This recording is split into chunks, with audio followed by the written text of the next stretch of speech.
ચાલો વિદ્યાર્થી મિત્રો, છેલ્લે આપણે પીરિયડની અંદર ચેપ્ટર નંબર 2 માં એકમ અને માપનની અંદર તો કે મૂળભૂત ભૌતિક રાશિઓ અને એના મૂળભૂત એકમો જોયું. જુદી જુદી એકમ પદ્ધતિની અંદર, આંતરરાષ્ટ્રીય એકમ પદ્ધતિ એસઆઈ પદ્ધતિની અંદર મૂળભૂત ભૌતિક રાશિઓ અને એના એકમોને સંજ્ઞા જોઈ. તો આપણે મૂળભૂત ભૌતિક રાશિની ચર્ચા કરી.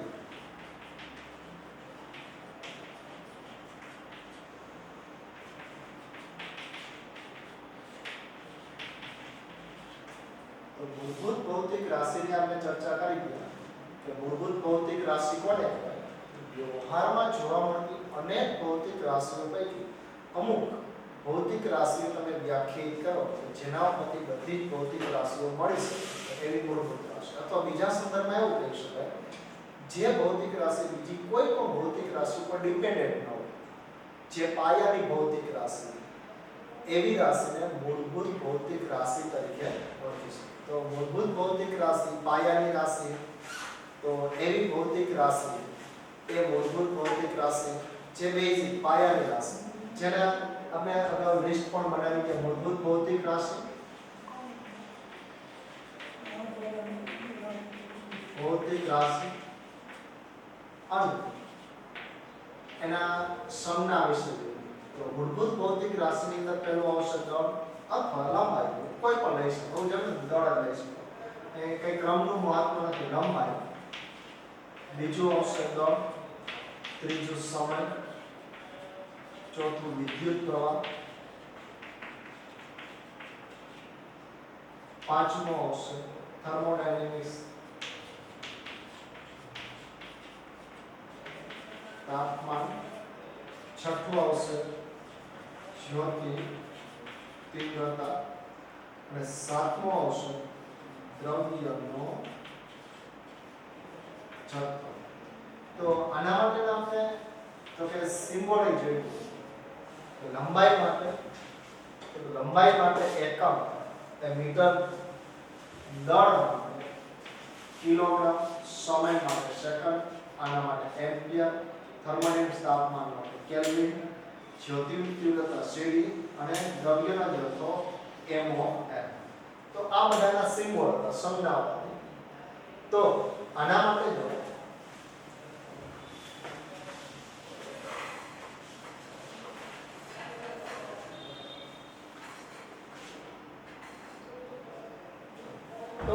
આપણે જો કે મૂળભૂત ભૌતિક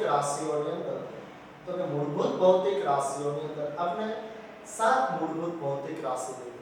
આ 7 મૂળભૂત ભૌતિક રાશિ અને આને 7 એકમોની સંજ્ઞા metre, kilogram, second, ampere, kelvin, candela અને મોલ. તો આ બધી મૂળભૂત ભૌતિક રાશિ જે પાયાની ભૌતિક રાશિ, આના વગર એક પણ ભૌતિક રાશિ બીજી મળી શકે. આ કેવી રાશિ? પાયાની. અને ઘણી બધી વખત કહેતા કે આ પાયાના પથ્થર. એનો મતલબ કોઈ પણ બિલ્ડિંગ ઊભી કરી હોય તો બિલ્ડિંગ તો જ ઊભી થઈ શકે જો પાયો હોય. તો વર્લ્ડની અંદર એક પણ બિલ્ડિંગ એવી અત્યાર સુધી નથી બની જેમાં પાયો હોય, હવામાં તરતી હોય, મતલબ પાયો ન હોય એમને ઊભી થયેલી એવી એક પણ બિલ્ડિંગ શક્ય નથી. એમ કોઈ પણ આના સિવાય ડાયરેક્ટ તમે ભૌતિક રાશિ વ્યાખ્યાયિત કરી શકો. આ પાયાની મૂળભૂત ભૌતિક રાશિ આ વ્યાખ્યાયિત કરો, આ બધી જાણતા હોય તો જ આના ઉપરથી બાકીની ભૌતિક રાશિ મળી શકે. તો મૂળભૂત ભૌતિક રાશિના એકમો અથવા મૂળભૂત ભૌતિક રાશિઓ પરથી મેળવાતી ભૌતિક રાશિ એ મૂળભૂત ભૌતિક રાશિ પરથી જે પણ ભૌતિક રાશિ મેળવાય એ સાધિત રાશિ અને એના જે એકમ હોય સાધિત. તો આપણે હવે બીજો જે ટોપિક સાધિત ભૌતિક રાશિ વિશે અભ્યાસ કરશું. તો મૂળભૂત રાશિ તો જઈ ગઈ, આટલી મૂળભૂત રાશિ.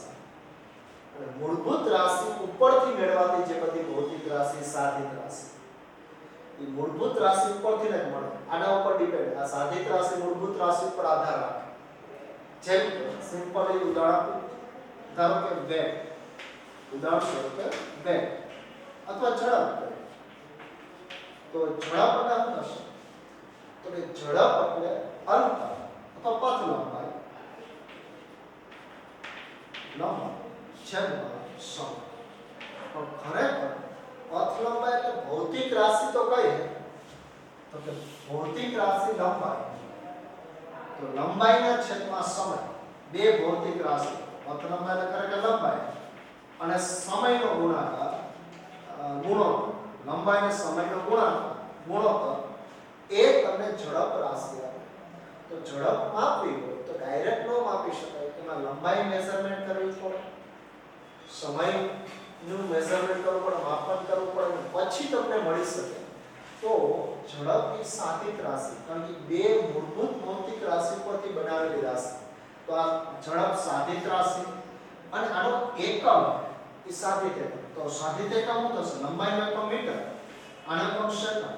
તો ઝડપનો આ SI એકમ થશે, કારણ કે લંબાઈનો SI એકમ મીટર, સમયનો SI એકમ સેકન્ડ. તો ઝડપનો SI એકમ તો કે મીટર પર સેકન્ડ, અથવા ઘણી વખત આને આમે દર્શાવી શકાય મીટર ઇન્ટુ સેકન્ડ ઇન્વર્સ. ઝડપનો આને આમે દર્શાવી શકાય મીટર પર સેકન્ડ દર્શાવો તોય વાંધો નહીં, અને મીટર ઇન્ટુ સેકન્ડ ઇન્વર્સ, કારણ કે છેદમાં કાઈ ને એક ઘાત તો હોય, ઉપર જે અંશમાં તો -1 થઈ જાય. મીટર ઇન્ટુ સેકન્ડ એ દર્શાવી શકાય.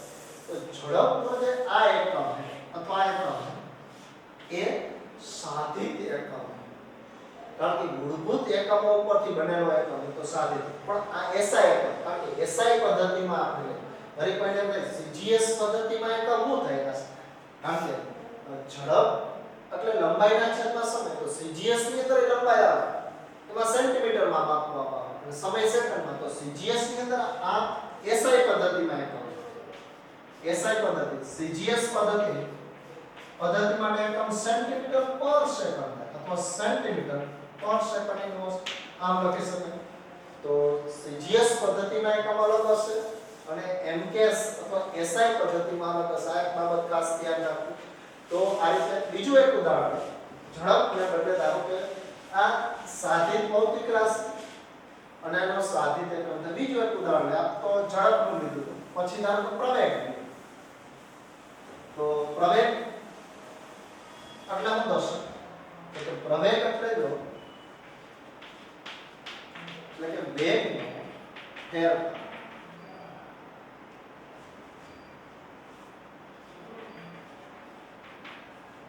છેદમાં સમય.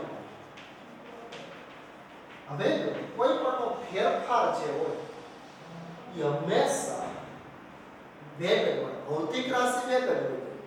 વેગનો ફેરફાર તો મળે ભૌતિક રાશિ વેગ. ધારો કે આપણે એમ કે કોઈ વિદ્યાર્થી દળ 50 કિલોગ્રામ, બીજાનું 40 કિલોગ્રામ, તો દળનો ફેરફાર કેટલો થયો? તો 40 અને 50, તો એનો તફાવત લ્યો તમે તો 10 મળે. 10 જે મળ્યું એ દળ જ મળ્યું, બીજી ભૌતિક રાશિનો મળે. વેગનો ફેરફાર ભૌતિક રાશિ વેગ જ થાય. અને સમયગાળો સમયનો તફાવત, તો એ ભૌતિક રાશિ સમય જ. તો પ્રવેગ એ વેગ અને આનો બને. પણ વળી પાછો પ્રશ્ન થાય, વેગ એટલે તો કે સ્થાનાંતર છેદમાં સમય, અથવા સ્થાનાંતર એટલે લંબાઈ ભૌતિક રાશિ છેદમાં સમય. તો આના માટે તો વેગની જગ્યાએ તમે એવું લખી શકો, લંબાઈ છેદમાં સમય. ઓલરેડી સમય તો હતું જ. તો પ્રવેગ જે ભૌતિક રાશિ એમાં લંબાઈ એક વખત આવે, સમય ગુણ્યા સમય, સમય બે વખત આવે, સમયનો વર્ગ થઈ જાય, સમય બે વખત આવે. તો પ્રવેગ નામની ભૌતિક રાશિમાં લંબાઈ એક વખત આવે, સમય બે વખત આવે. તો આના ઉપરથી ધારો કે તમે આનો એકમ બનાવો. ધારો કે પ્રવેગનો એકમ બનાવો, SI પ્રવેગ SI એકમ. તો SI એકમ શું બની શકે? તો લંબાઈ માટે SI પદ્ધતિમાં આપણે શું લઈએ? મીટર. તો આ મીટર. સમય માટે આ મીટર, સમય માટે સેકન્ડ ગુણ્યા 1/. તો આને મીટર પર સેકન્ડ કહી શકાય, અથવા મીટર ઇન્ટુ સેકન્ડની -2 ઘાત કહી શકાય. તો પ્રવેગનો SI એકમ મીટર પર સેકન્ડ અથવા મીટર પર સેકન્ડની -2. તો આ જે એકમ છે એ સાધિત એકમ છે. અને પ્રવેગ નામની રાશિ સાધિત રાશિ શા માટે? તો કે મૂળભૂત રાશિ પરથી જ મળી શકે. તેમાં તમે લંબાઈ માપો, સમય માપો, સમય બે વખતનું માપન કરવું પડે ત્યારે પ્રવેગ તમને મળી શકે, બાકી ડાયરેક્ટ તમને મળી શકે નહીં. તો આ એક ખાસ બાબત ધ્યાન રાખવાનું. પછી ધારો કે તમે બળ આપો, ઇન કેસ બળ, જો બળ નામની રાશિ, આ બીજું ઉદાહરણ છે. બળ એટલે દળ ગુણ્યા પ્રવેગ થાય. તો અહીંયા ધારો કે દળ ગુણ્યા પ્રવેગ, અને પ્રવેગ એટલે તો આપણે જોઈએ કે લંબાઈના છેદમાં સમય ગુણ્યા સમય. તો બળ પણ તો કે સાધિત ભૌતિક રાશિ છે. બળ પણ કેવી રાશિ થશે? સાધિત રાશિ. પણ આનો એકમ શું થાય? તો કે દળનો એકમ કિલોગ્રામ, પ્રવેગનો એકમ મીટર પર સેકન્ડ. કિલોગ્રામ મીટર સેકન્ડ ની -2 આ બળનો SI. બીજું પણ એક એકમ આપવામાં આવે બળ વિશે.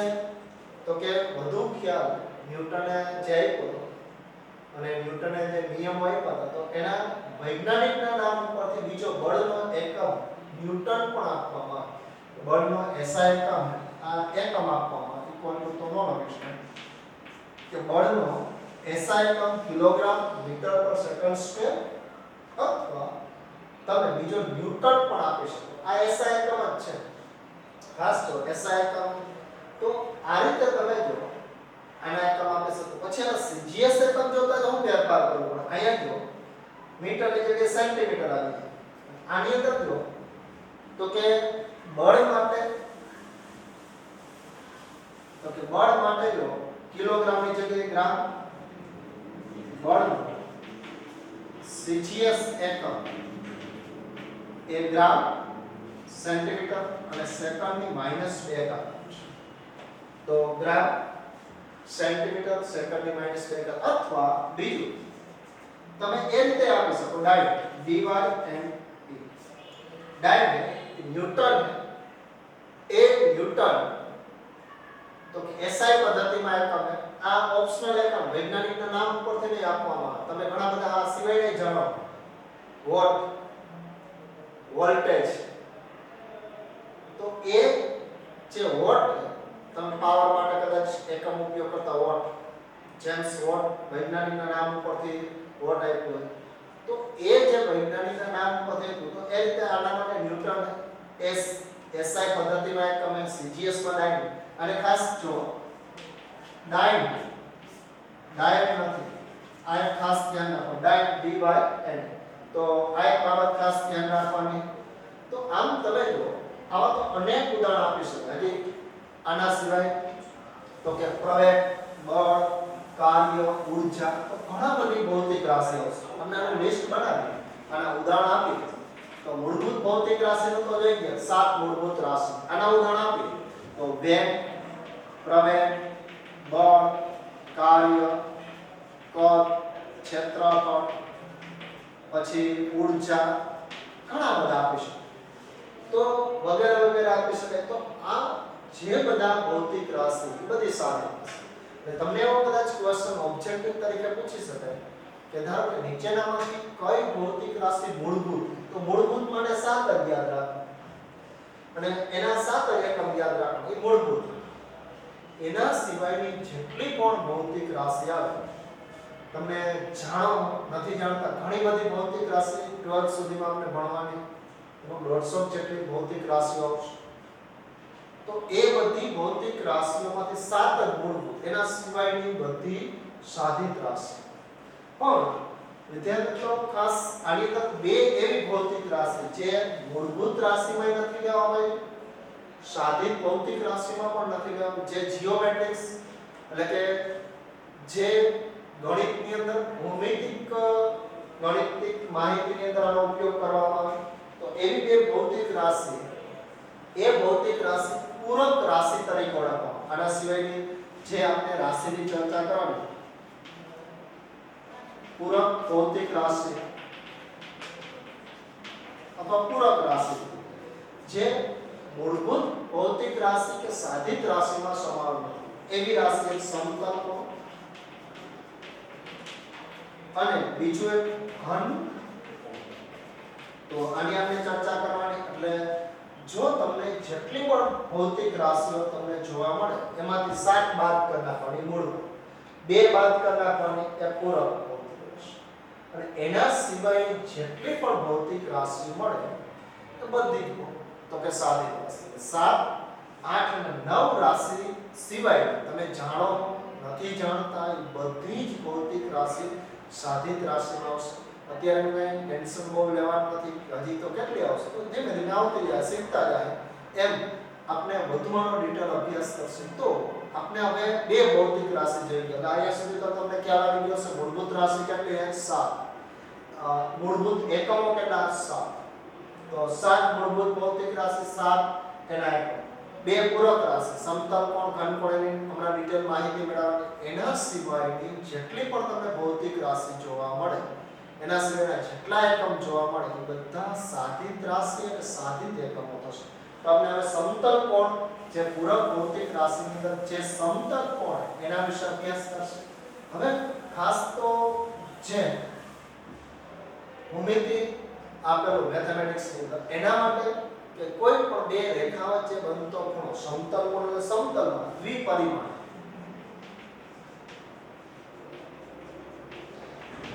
સમતલ કોણ આમ તો જનરલી એનો સિમ્બોલ થીટા આપવામાં પણ આ ડી થીટા જનરલી એનો ખૂણા માટે થીટા પછી ઘણી બધી વખત આલ્ફા બીટા જેવા ઘણા બધા અલગ અલગ નામ આપતા હોય તો એ સમતલ કોણ એટલે બે બાજુ વચ્ચે બનતો ખૂણો ધારો કે કોઈ વર્તુળ તો એ વર્તુળમાં તમે ચાપ દો ધારો કે આનું કેન્દ્ર આ એ બિંદુ પસંદ કરો બી બિંદુ પસંદ કરો તો A અને B બિંદુ વચ્ચે તો આ બંને રેખા વચ્ચે બનતો ખૂણો એ સમતલ કોણ થીટા તો આના માટે જો તમે આ વર્તુળ માટે ચાપની લંબાઈ બાકીનું વર્તુળ આપણે જરૂર નથી એટલે અહીં દર્શાવતા નથી ખાલી આટલી ચાપ જ આપણે લઈ બાકી તો આખો વર્તુળનો જ ભાગ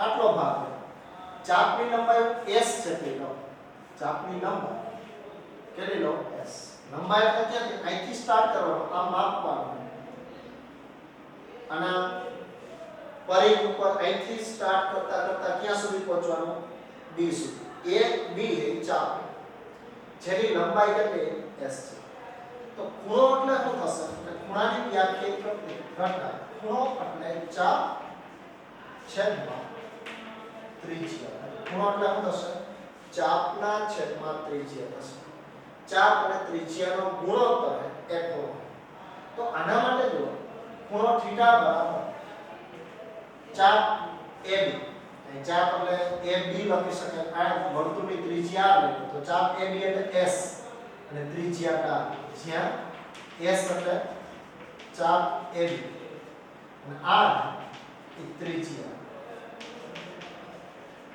તો આ એક બાબત ખાસ ધ્યાન રાખો પણ ધારો કે આ ખૂણો નાનો હોય તો એના માટે ઘણી વખત d થીટા પણ દર્શાવવામાં આવે ટેક્સ્ટ ની અંદર અહીં d થીટા દર્શાવો તો d થીટા દર્શાવો તો કોઈ વાંધો નહીં અહીં ધારો કે થીટાની જગ્યાએ d થીટા દર્શાવો ચાપને બદલે ds દર્શાવો તો d થીટા છેદમાં ds આમ પણ આપી શકાય અને એને બદલે ખૂણો બરાબર ચાપના છેદમાં ત્રિજ્યા લખો તો એ લખી શકાય તો આના માટે જો આનો એકમ ખૂણાનો એકમ એટલે સમતલ કોણ નો એકમ રેડિયન અને એનો સિમ્બોલ સંજ્ઞા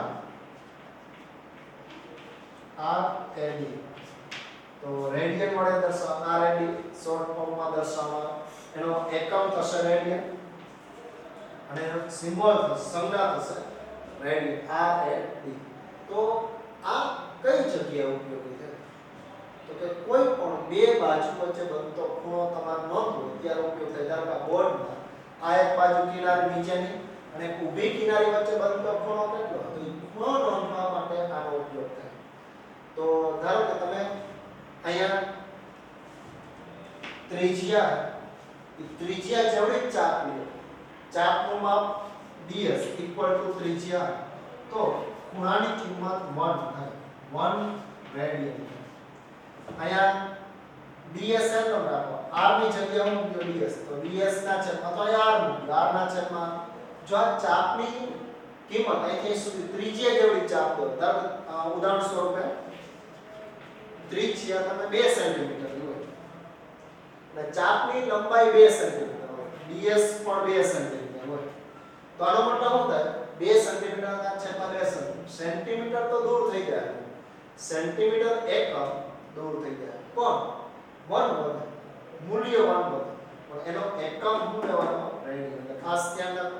ફરી કોઈને પ્રશ્ન થાય કે આ તો ત્રિજ્યા તો સેન્ટીમીટર પર મીટરમાં હોય, આ લંબાઈ સેન્ટીમીટર મીટરમાં, તો આનો એકમ એકમ રેડિયન આવશે, કારણ કે આ તો સેન્ટીમીટર ઉપર નીચે દૂર થઈ જશે. લાઈટ બાબત ખાસ ધ્યાન રાખવાની. આનો એકમ રેડિયન આવશે. જો તમે આખો ખૂણો લ્યો તો 2π રેડિયન જેટલો મળે. શા માટે આખો ખૂણો લ્યો તો 2π રેડિયન જેટલો મળે? તો આના માટે આપણે જોઈ સમતલ કોણનો એકમ રેડિયન, પણ ધારો આખી ચાપ તો કે ધારો અહીંથી સ્ટાર્ટ કરીએ, ખૂણો ધારો આ બિંદુથી સ્ટાર્ટ કરો, એ બિંદુ, ફરી પાછા ત્યાં પહોંચી ત્યાં બી બિંદુ, જ્યાં એ બિંદુ, ત્યાં જ બી બિંદુ. આ ટોટલ ખૂણો કેટલો થશે? એટલે ટોટલ ખૂણો તમારે મેળવવો, આ થીટા છે. ટોટલ ખૂણો કેટલો થશે? તો આખી ચાપનું માપ, એટલે પરિઘ કહી શકે. ચાપ એટલે પરિઘ. તો પરિઘ તમે જાણો 2π r છેદમાં, તો આ દૂર થઈ તો થીટા બરાબર 2π રેડિયન. તો આ એક બાબત ખાસ ધ્યાન રાખો કે આખો ખૂણો વર્તુળનો લ્યો તો 2π રેડિયન. પણ ખાસ બીજું એક ધ્યાન રાખો કે આ ભૌતિક રાશિ માટે એકમ એ રેડિયન આપવામાં, એના સિવાયના બીજા એકમો પણ આપવામાં, ખૂણા માટે બીજા એકમ અંશ આપવામાં, કે જો આખો ખૂણો હોય અહીંથી સ્ટાર્ટ કરીને અહીંયા સુધી, જો અડધો ખૂણો હોત કદાચ, ઇન કેસ આ ખૂણો અડધો હતો, એ અહીંયા નથી, આ સ્થાન પાસે અહીંયા સુધીની ચાપ લઈ આપણે b સુધી, તો આના માટે શું આવે? તો કે પાયા, આનો પરિઘ, અર્ધ વર્તુળનો પરિઘ કેટલો થશે? પાયા છેદમાં 8 દૂર થશે તો ખૂણો થશે પાય, 2 નીકળી જશે તો ખૂણો કેટલો હશે? પાય જેટલો હશે. તો આના માટે જો આ ખૂણાનું માપ 180 અંશ જેટલું, તો 180 અંશ જેટલું થશે. તો 180 અંશ જેટલું થતું હોય તો એમ કહી શકો, એક સંબંધ મળે, પાય રેડિયન બરાબર 180 અંશ થાય. તો આ એક સંબંધ ખાસ યાદ રાખો. ખૂણાને તમે રેડિયનમાં દર્શાવી શકાય, પણ આ સૂત્ર ઉપયોગ કરતા હોય ત્યારે હંમેશા રેડિયનમાં લેવું. સૂત્ર ઉપયોગ કરતા હોય ત્યારે હંમેશા રેડિયનમાં લેવું, આમાં ક્યારે અંશમાં લેવું નહીં. પણ આ એક સંબંધ પાય રેડિયન એટલે 180 અંશ. પછી તમને કોઈ પણ કન્વર્ટ કરીએ તો કન્વર્ટ કરી શકો. ધારો કે તમે એમ કહે 60 અંશ એટલે કેટલા રેડિયન થાય? અંશને રેડિયનમાં, રેડિયનને અંશમાં કન્વર્ટ, તો ધારો 60 અંશ એટલે કેટલા રેડિયન થાય પૂછે તો કઈ સંબંધ જાણે 180 અંશ એટલે પાય રેડિયન હોય. તો 60 અંશ એટલે કેટલા થાય? તો અહીંયા તમે જો 60 ગુણ્યા પાય છેદમાં 180. તો અહીંયા તમે ખૂણો રેડિયનમાં ચેન્જ કરી શકો, છતાં એટલે તો π/3 રેડિયન જેટલો થશે, આ રેડિયનમાં આવશે. તો આમ ધારો કે તમે જુદા જુદા ઘણા બધા પૂછી શકો. આ એક ઉદાહરણ હતું. બીજું ઉદાહરણ તમને એમ કે ખૂણો 45 હોય તો કેટલા રેડિયન થાય? તો શું કરો? તમારે એક જ કામ કરો, કોઈ પણ ખૂણાને π/180 વડે ગુણશો તો એ રેડિયનમાં ચેન્જ થઈ જશે. અહીં ધારો કે ખૂણો બરાબર 45 ગુણ્યા π/180. તો અહીંયા તમે સાદુરૂપ આપી દો તો π/4 રેડિયન થશે. તો આમ તમે જો કે જુદા જુદા કોઈ પણ અંશને રેડિયનમાં ચેન્જ કરી શકો. તમે એમ કે 90 અંશનો ખૂણો એટલે કેટલા? તો કે 90 ગુણ્યા π/180, તો 90/180 એટલે 2 આવશે π/2. તો આમ તમે કોઈ પણ અંશ આપ્યો એટલે રેડિયનમાં ચેન્જ કરી શકો. એ જ રીતે રેડિયન આપ્યો તો અંશમાં ચેન્જ કરી શકો. પણ આ સમીકરણ ઉપયોગ કરતા ત્યારે હંમેશા ખૂણો શેમાં મૂકવો? રેડિયન. એના ઉદાહરણ જોઈએ આપણે, પછી વધુ ચર્ચા કરશું. અને ઇન કેસ જો તમારે આ એક બાબત હું ધ્યાન રાખવાની, તો અંશને રેડિયનમાં ચેન્જ કરવું, તો કોઈ પણ ખૂણો અંશમાં હોય એને આ અંશની નિશાની ખાસ ધ્યાન રાખો ઘણી વખત ડિગ્રી પણ એને બોલાય, અંશ પ્રતિ ડિગ્રી. ઘણી વખત ધારો કે આપણે અંશ પણ શબ્દ ઉપયોગ કરતા, અંશ પર ડિગ્રી, 180 ડિગ્રી તમે કહી શકો. તો કોઈ પણ ખૂણાને પાઈના છેદમાં 180 વડે કેલ્ક્યુલેશન કરો તો ઈ ખૂણો તમને રેડિયનમાં મળે. પણ આ અંશમાં હોવું જોઈએ, અંશ પર ડિગ્રીની અંદર હોવું જોઈએ. તો આ એક બાબત ખાસ ધ્યાન રાખવાની. એ જ રીતે કોઈ પણ તમને રેડિયન આપ્યું તો રેડિયનને અંશ પર ડિગ્રીની અંદર કન્વર્ટ કરવું હોય તો એના માટે કન્વર્ટ ધારો કે π/3 તો એ કેટલા અંશ થાય? તો એના માટે શું કરવું પડે કે જો π રેડિયન હોય, આ એક સંબંધ યાદ રાખો તો 180 થાય. તો π/3 એટલે કેટલા થશે? તો ખૂણો બરાબર π/3 મલ્ટીપ્લાય બાય 180 ભાગ્યા 5. તો આ દૂર થશે. તો અહીંયા તમે સાદું રૂપ આપી શકો. તો આમ તમે જો કોઈ પણ તો કે રેડિયનને અંશમાં ડિગ્રી, અંશ પર ડિગ્રીમાં ચેન્જ કરી શકો, ડિગ્રી પર અંશને રેડિયનમાં ચેન્જ કરી શકો. તો આ એક બાબત ખાસ ધ્યાન રાખવાની. બીજું કે એક અંશ એ ખૂબ જ મોટો ખૂણો, એક અંશ જે શક્ય હોય એ મોટો ખૂણો, ધારો કે આ ખૂણો એક અંશ છે, પણ આને નાના નાના લગભગ 60 ભાગ કરી દીધા, આની કરે 60 ભાગ કરી દીધા. તો આ એક અંશ પર ડિગ્રી ને 60 મિનિટ, આ મિનિટ માટેનો સિમ્બોલ છે. તો 60 મિનિટ કહી શકાય, 60 મિનિટ કહી શકાય. આ મિનિટ માટેનો સિમ્બોલ કે એક અંશ એટલે 60 મિનિટ. અને વળી પાછું જો આ ખૂણો 1 મિનિટ જેટલો હોય, આમાં ડેશ કરવામાં, સિંગલ ડેશ કરવામાં, એના પર 60 ભાગ થાય અને 1 મિનિટ એટલે 60 સેકન્ડ. એના પર ડબલ ડેશ કરવામાં, જે ડબલ ડેશ છે સેકન્ડ દર્શાવે. તો આટલી બાબત ખાસ ધ્યાન રાખવાની. આ એક સંબંધ તમારે જો નોંધ કરનાર છે કે પાઈ રેડિયન અને 180 અંશ પર ડિગ્રી, અથવા ખાલી અંશ બોલો તો આવે. પછી એક અંશ એટલે 60 મિનિટ અને 1 મિનિટ એટલે 60 સેકન્ડ. આ કલાક સેકન્ડ જેવું જ છે કે 1 કલાક એટલે 60 મિનિટ થાય, 1 મિનિટ એટલે 60 સેકન્ડ. તો આ રીતે તમે એક ભાગ પાડી શકો. અથવા કદાચ એવું કહી શકાય એક અંશમાં જો 60 મિનિટ હોય અને આમે લખી શકો 3600 સેકન્ડ. જેમ 1 કલાક એટલે 3600 સેકન્ડ થાય, અથવા 1 કલાક એટલે 60 મિનિટ થાય, એમ તમે આમ ડાયરેક્ટ આ સંબંધ આપી શકો. તો આ એક સંબંધ ખાસ તમારે યાદ રાખવાનો.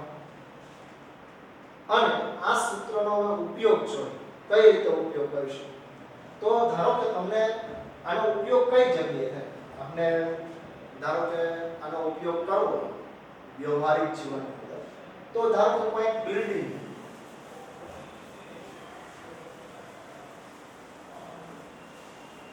અથવા તો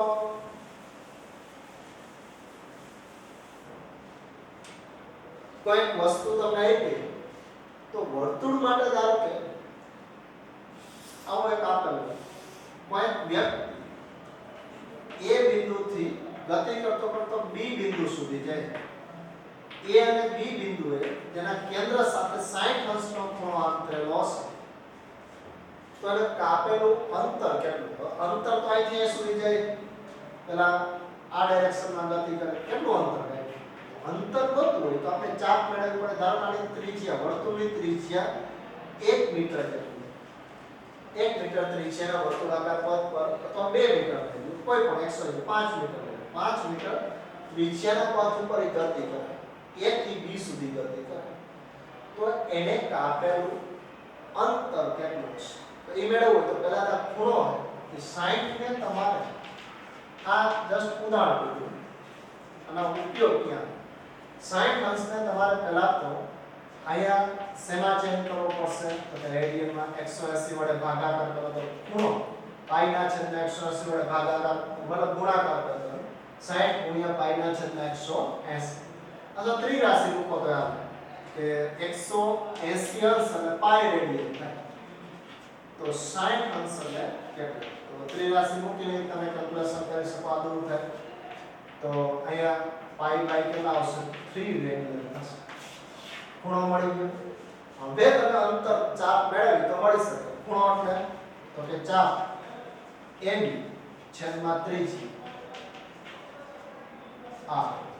તો ખૂણો π/3 ચાપ મેળવવાનો તો AB ત્રિજ્યા ને 5. તો ચાપ AB ની કિંમત 5π/3 અને બીજું એ પણ ધ્યાન રાખવું પાઈ ની કિંમત કેટલી હોય રેડિયન. આપણે એવું કહીએ 180 અંશ અને પાઈ રેડિયન, પણ આની કિંમત 3.14 રેડિયન એપ્રોક્સિમેટ. નહીતર તો અરે પ્રશ્ન થાય કે તમે 10માં તો 22/7 લો તો 22/7 લેશો, અથવા એપ્રોક્સિમેટલી પાઈ ની કિંમત કેટલી મૂકી દો 3.14.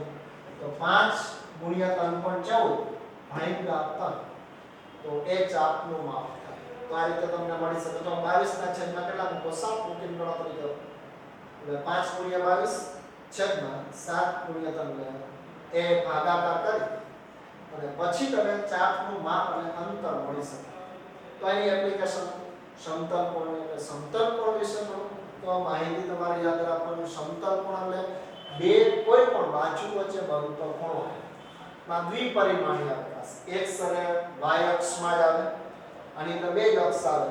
સમતલમાં બનેલો ખૂણો હોય એ સમતલ કોણ તરીકે ઓળખવામાં આવે. તો સમતલ કોણ એ બે બાજુ વચ્ચે બનતો ખૂણો હોય. હવે એના પછી જો ઘનકોણ આ દ્વિપરિમાણીય x અને y ક્યાંમાં જાય સમતલમાં x અને y આમાં દ્વિપરિમાણ. પણ ઘનકોણ માટે આમ તો સિમ્બોલ d ઓમેગા. ઓમેગા પણ ખાલી આપવામાં ઓમેગા ઓહમ નથી. અવરોધ માટે ઓહમનો સિમ્બોલ વાપરતા અને ઓમેગા કહેવામાં પાછળ હોય તો તમને ટેક્સ્ટ ની પાછળ ગ્રીક આલ્ફાબેટ આપી તો એ પણ જોઈ લેજો. ઓમેગા સિમ્બોલ આવે d ઓમેગા. તો ઘનકોણ ક્યારે જરૂર પડે તો x y અને z ત્રણ યામ x y અને z આ ત્રણ યામ હોય. તો ત્રણ યામમાં જ્યારે ખૂણો બનતો હોય દ્વિપરિમાણમાં ધારો કે x છે y સાથે બનાવેલો ખૂણો તો કે 90 અંશ હોય એ ડાયરેક્ટ કહી શકે. પણ x y અને z વચ્ચે બનતો ખૂણો જોતો હોય તો કે ત્રિપરિમાણીય યામ છે. અત્યાર સુધી કદાચ સમતલ કોણ વિશે તો તમે 10મા સુધી ભણતા હતા, પણ ઘનકોણ વિશે તમે કદાચ અભ્યાસ ન કર્યો તો એનો અભ્યાસ કરવાનો. 3 ડાયમેન્શનમાં તમારે જ્યારે વસ્તુ કોઈ પણ દર્શાવવાની આવે ત્યારે ઘનકોણ ઉપયોગ કરી શકાય. તો ધારો કે તમે કોઈક ગોળો વિચારો, નક્કર ગોળો વિચારવાનો. આ કોઈ નક્કર ગોળો. હવે નક્કર ગોળાનો તમે થોડો અમથો ભાગ લો. નક્કર ગોળાનો થોડો અમથો ભાગ લો. ધારો કે આટલો જ ભાગ લો. તો આ ભાગ કંઈક આના કેન્દ્ર સાથે કંઈક ખૂણો બનાવતો હશે.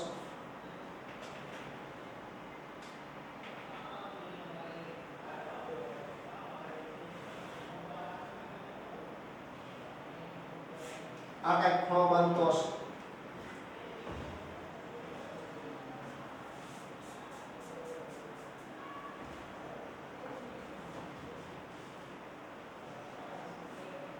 તો આના માટે જો કે આ જે ભાગ છે કંઈક ખૂણો બનાવતો એના કેન્દ્ર છે. તો આનું ક્ષેત્રફળ a જેટલું લઈ લો, આની ત્રિજ્યા r જેટલી લઈ લો. તો અહીંયા જે ખૂણો બને એને ઘનકોણ ઓમેગા કહે છે. તો ઘનકોણ એટલે ખરેખર ક્યારે વ્યાખ્યાયિત કરવામાં ધારો કે આ પ્રકારનો કોઈ ગોળો અથવા દડો તો આટલો ભાગ ધારો કે એની અંદર આપણે ચોરસ કે લંબચોરસ કેવો ભાગ ધારો તો આ એક ભાગ હશે, આના ઉપરનો એક ભાગ થશે ચોરસ કે લંબચોરસ. તો આ ભાગ આનું ક્ષેત્રફળ a જેટલું કહો a ક્ષેત્રફળ ધરાવે. તો એ ભાગ એટલે આ જે ચોરસ ભાગ જો લંબચોરસ કે વર્તુળાકાર કોઈ પણ લઈ શકો. અહીંયા લંબચોરસ ટાઈપ આખું દર્શાવેલું ચોરસ દર્શાવે. તો આ ભાગ એના કેન્દ્ર સાથે કંઈક ખૂણો બનાવતો હશે. તો એ કેન્દ્ર સાથે જે ખૂણો બનાવે એ ખૂણાને તમે ઘનકોણ કહી શકો. આ જે ભાગ એટલે કે ગોળા ઉપરનો જે ચોરસ લંબચોરસ કે વર્તુળ એ ભાગ એના કેન્દ્ર સાથે જે ખૂણો બનાવે એને ઘનકોણ કહેવાય. એટલે ખરેખર અહીંયા કેવું બને તમે એવું જો એક ગોળાકાર ભાગ લીધો તો આવું બને કોણ જેવું બને. તમે કદાચ આઈસ્ક્રીમ તો ખાતો જ હશે અત્યારે કદાચ ધીમે ધીમે વરસાદની મોસમ સ્ટાર્ટ થાય એટલે ન ખાવ તો વધુ સારું. પણ આઈસ્ક્રીમનો કોન તમે જોયો હશે તો ઉપર ભાગ આખો ગોળાકાર હોય. ઈ સમગ્ર ગોળાકાર કિનારીએ કોઈક જગ્યાએ ભેગી થતી એ એનું કેન્દ્ર હોય. તો એ કેન્દ્ર સાથે કંઈક ખૂણો બનાવતો હોય. ખૂણાને તમે ઘનકોણ કહી શકો. તો ઘનકોણ એ ઘનકોણ એટલે શું થશે? ક્ષેત્રફળ છેદમાં ત્રિજ્યાનો વર્ગ. તો આને d ઓમેગા વડે દર્શાવ. ટેક્સ્ટમાં d ઓમેગા dl ક્ષેત્રફળ dl છેદમાં ત્રિજ્યાનો વર્ગ r સ્ક્વેર. આ ત્રિજ્યા ગોળાની ત્રિજ્યાનો વર્ગ એ ઘનકોણ. અને આનો એકમ ઘનકોણનો એકમ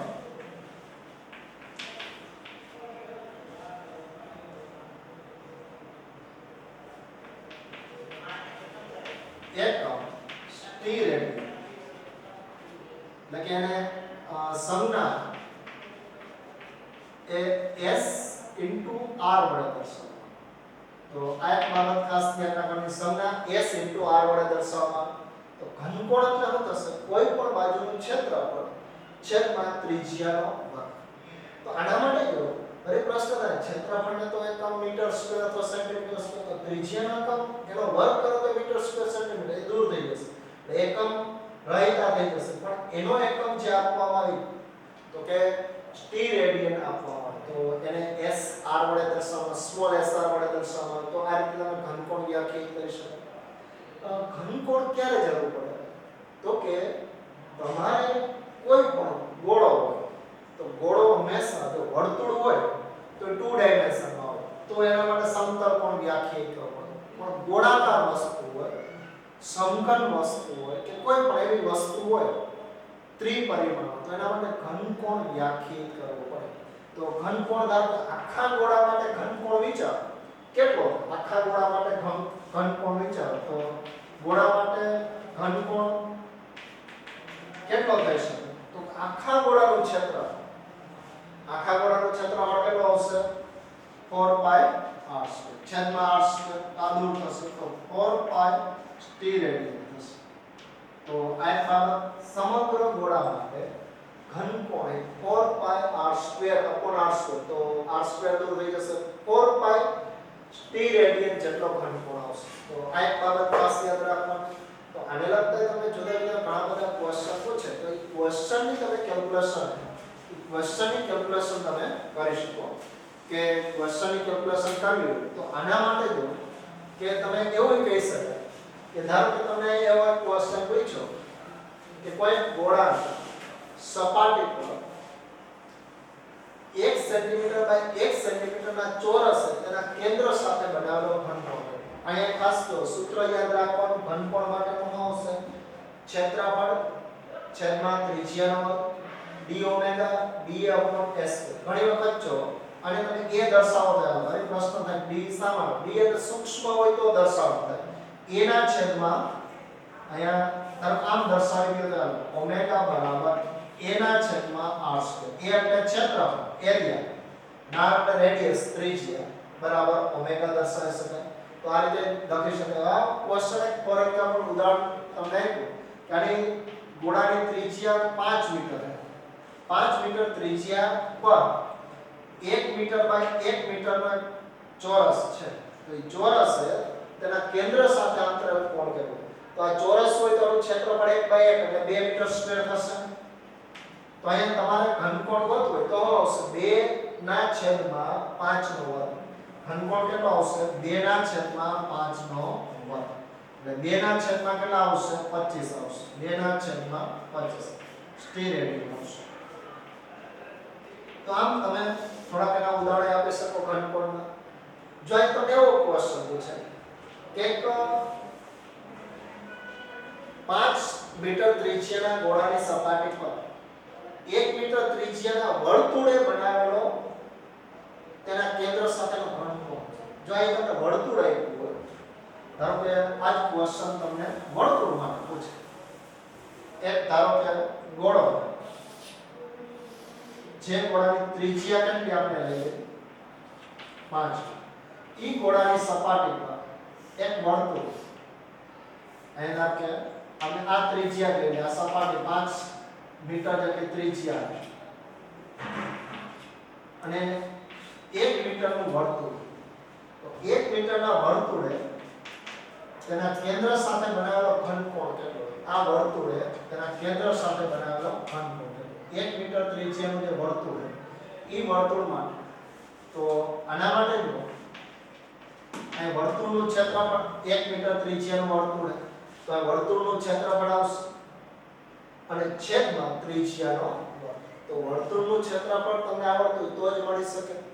તો જુદા જુદા તમે ક્ષેત્રફળની કેલ્ક્યુલેશન કીધી તો ચોરસ, વર્તુળ, લંબચોરસ એવા ક્ષેત્રફળ તમને મેળવતા આવડતા હોય તો જ આની કેલ્ક્યુલેશન કરી શકાય, નહીં તો ગણતરી કરી શકાય. તો અહીંયા સુધી આપણે રાખીશું. ચલો નેક્સ્ટ ટાઈમ આનાથી આગળ જોઈએ. આજે આપણે જો થોડીક રાશિ જોઈએ, મૂળભૂત રાશિ, પછી સાધિત રાશિ અને પૂરક રાશિ, જેની અંદર સમતલકોણનું ઘનકોણ. તો ખાસ એના સૂત્ર યાદ રાખવાના. આ ઉપરાંત અંશ, કોણ, ડિગ્રી અને રેડિયનનો સંબંધ ખાસ યાદ રાખવાનો. લામાં હોમવર્કમાં તમારે કંઈ લખવાની જરૂર નથી, પણ થોડુંક તમે સૂત્ર બેયના નોંધ કરી નાખો, સમતલકોણ અને ઘનકોણ. બાકી લેસન આમાં મોકલવાની જરૂર. તો અહીંયા સુધી રાખશો.